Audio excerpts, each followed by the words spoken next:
Hi, welcome back to English for you. In today's course, we're going to see one of the most important courses, or in fact, the last part of one of the most important courses, and that's the verb phrase. We've dealt with the verb phrase, we've seen the components, the elements of which a noun phrase consists, and today we've reached the last part, which is prepositional, phrasal and prepositional verbs. Okay, so what is a prepositional verb? A prepositional verb is a verb that takes not only an object but a prepositional phrase as its object. What does that mean? When it comes to transitive verbs take an object. Okay, we say that they eat an apple. An apple is an object of the verb eat. Okay, an apple is a noun phrase. So this is what we know actually. And it comes to verbs that don't take a preposition. But today we see prepositional verbs, that's to say verbs that need a preposition. Okay, for example, these verbs like comply with. Comply with. Let's say that a prepositional verb is a verb plus a preposition. Plus a preposition. But this preposition shows place and direction. Shows place and direction. We're gonna see what's the difference between preposition and particles, and you're gonna know what's the difference between direction, place, and other stuff. Well, let's hold it with prepositional verbs, and later on we'll see phrasal verbs. Well, as you see here, we have comply with the law. They comply with the law. This is the subject, or this is the noun phrase. This is the verb phrase, and the whole of this is a prepositional phrase and act as an object. All of this is an object of the verb comply. So the preposition is with the noun phrase. This is all. Okay. Then the same thing here, and the same thing here. So a prepositional verb. Prepositional verbs are a lot. Comply with, refer to, lead to, abide by. There are a lot of other pay for. Many solve out. Many other verbs. So refer to and lead to is our prepositional verbs that take a prepositional phrase as its object. Clear. This is the whole story. Here we have this is a phrasal verb. This is a phrasal verb. Well, what is the difference between a phrasal verb and a prepositional verb? The difference is that when it comes to phrasal verb, we have particles. We have particles. So we have particles. When it comes to prepositional verbs, we have prepositions. What is the difference between a particle and a preposition? The difference is that particles don't show direction, place, so they don't have to do with this function. Prepositions show place, show direction. Okay. For example, when you say they looked for jobs, for doesn't show direction or place, but it has to do with the whole verb. So this is just one verb. Okay. This is just one verb. Talk off or take off. This is one verb. Okay. So off is with the verb, not with the object. That's to say, put on, yes, put on. On is with the verb, and this has a particular independent meaning of its own. It doesn't have to do with the verb put. Okay? Put on means to wear. Okay? So it doesn't have to do with put. Actually, On is with the verb, whereas the preposition goes with the object. Okay? And here, the object is a noun phrase, as you see. The object is a noun phrase. This is the difference between phrasal verbs and prepositional verbs. Just prepositional verbs take a prepositional phrase as their objects. Phrasal verbs take a noun phrase because the preposition or the particle more grammatically goes with the verb. Okay? Now we're going to see the right. So as you see here, we have, this is a verb, this is a phrasal verb. Why it is a phrasal verb? Because this up doesn't go with money. No, this is an element of the verb phrase. Okay, this is an element of the verb phrase. The same thing in here, put up. The same thing with look forward. However, with and this two goes with the noun phrase to compose or to create a prepositional phrase. Okay, this is the whole point. This is a particle. This is called particle. This is called particle. Sorry, this is called particle, and this is called preposition. This is called preposition. This is a preposition because it shows place, direction. With money, with his noise, to my approval. Okay?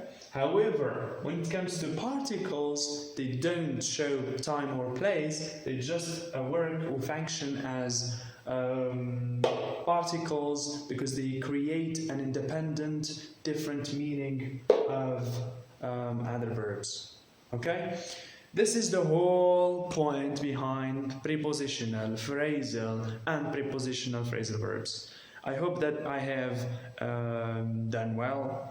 So there's just one point that I can add to you is that how to know that this is the object. For example, sometimes some people might find it hard to understand the difference between a complement, I'll show you that very quickly.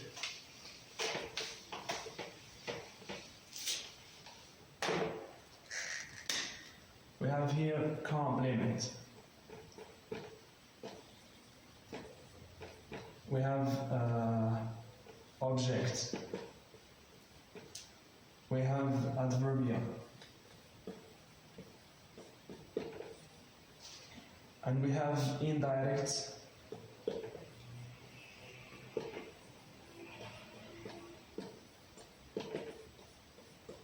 And we have indirect object. Simple. When it comes to complement, a complement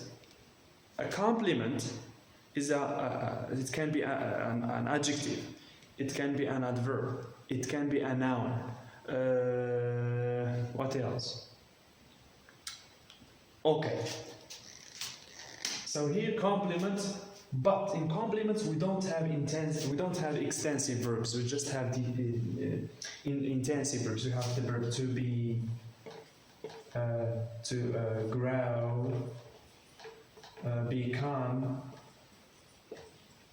and so on and so forth. So when it comes to, when you see to be, to grow, to become, to get, to look, to seem, appear, straightforward, with straightforward viewpoint, you have to know that we have a complement, because these are intensive verbs. Intensive verbs. With intensive verbs, we don't have an object or an adverb. We just have complements. Okay, a complement of the subject. For example, she is sick. So sick is a complement of the subject, and because of her, we have to be here. Okay, with intensive verbs, we just have complements. We've talked about that before. Object. An object with extensive verbs. The difference between these two is that if you put this into the passive voice, it will be grammatical. If you put this into the passive voice, it will not be grammatical, and you can't put it into the passive voice. Try to put sick, she is sick into the passive voice. It will not make sense. But try to put I eat a banana. Try to put this into the passive voice. A banana is eaten. A banana is eaten. Okay? But this can't be put into the passive voice. Adverbial. Adverbial, you have to know, adverbials can be obligatory or optional. Optional, you can remove them and the meaning will stay the same. For example, I go to school. I go to school every day. I go to school every day. You can say just I go to school, without every day. Every day is just an adverb of time, and it's an adverbial therefore. So it is optional because we can remove it, and the meaning will stay grammatical. The sentence will stay grammatical, and the meaning will stay complete. Okay? It is obligatory. It is obligatory when we cannot remove it. When we cannot remove it. For example, I am at home. At home is an adverbial of place, but it's obligatory because if we say I am, it doesn't make sense. So this is obligatory. Obligatory, okay? The difference between adverbial and object is this one cannot be put into the passive voice. Try to put I go to school every day into the passive voice. So try to put this into the passive voice, it will not make sense. Alright? Indirect object. Indirect object is an object, usually a person. Usually a person. To whom, with whom, or on whom the action is performed. For example, give me a minute to